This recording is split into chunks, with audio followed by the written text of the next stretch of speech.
दोस्तों, आपने इतिहास में अनेक युद्धों के बारे में सुना होगा। किसी राजा ने भूमि जीती, किसी सम्राट ने साम्राज्य, किसी सेना ने कील तक जीत ली। लेकिन जो अपने मन को जीत लेता है वही सच्चा विजेता कहलाता है। और सच मानिए, मन को जीतना सबसे कठिन युद्ध है, क्योंकि इसका सबसे बड़ा शत्रु बाहर नहीं, भीतर बैठा है, वासना।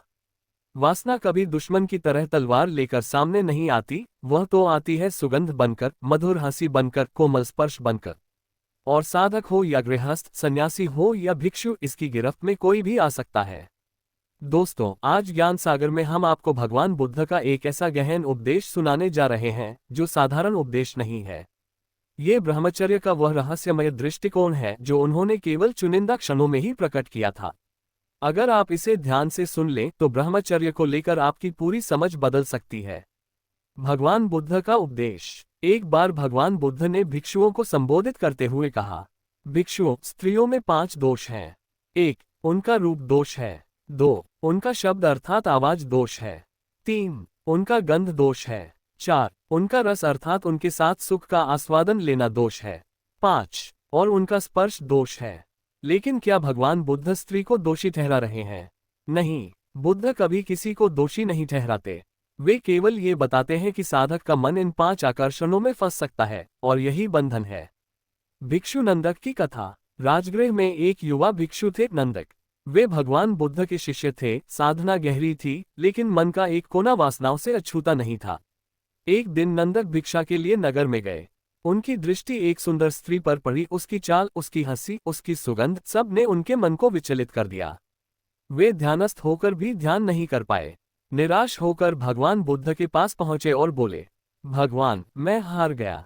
मैंने ब्रह्मचर्य का संकल्प लिया था, लेकिन एक स्त्री की हंसी और रूप ने मेरा मन जकड़ लिया। क्या मैं अयोग्य हूँ? भगवान बुद्ध मुस्कुराए और बोले, नंदक, दोष उस स्त्री में नहीं, तुम्हारे मन की आसक्ति में है। जैसे कोई बच्चा आग को छू ले तो जल जाता है।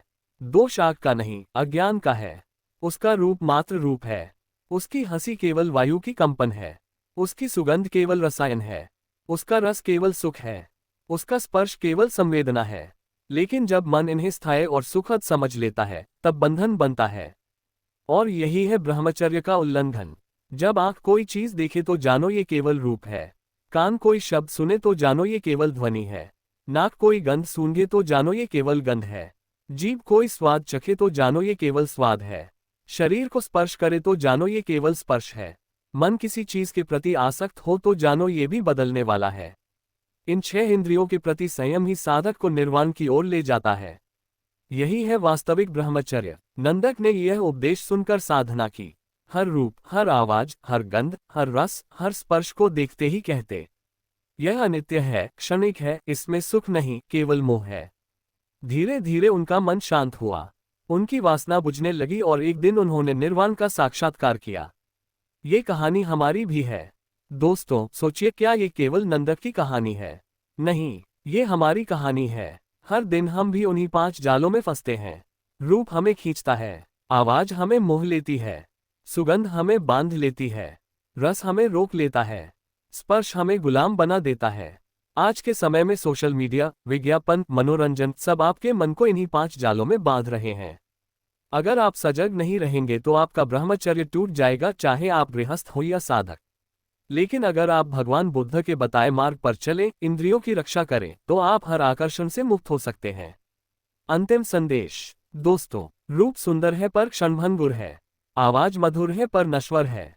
सुगंध मोहक है पर मिटने वाली है। रस स्वादिष्ट है पर टिकने वाला नहीं है। स्पर्श सुखद है पर अनित्य है। ब्रह्मचर्य कोई दमन नहीं है, ये है सच्ची स्वतंत्रता। वासना से, मोह से, दुख से स्वतंत्रता। अगर भिक्षु नंदक की यह कथा और भगवान बुद्ध का उपदेश आपके हृदय को छू गया हो, तो इसे यहीं मत रोकिए। इसे साझा कीजिए अपने मित्रों, परिवार और समाज के साथ। और ज्ञान सागर चैनल को सब्सक्राइब कीजिए। याद रखिए, जिसने इंद्रियों को जीत लिया उसने संसार को जीत लिया। धन्यवाद।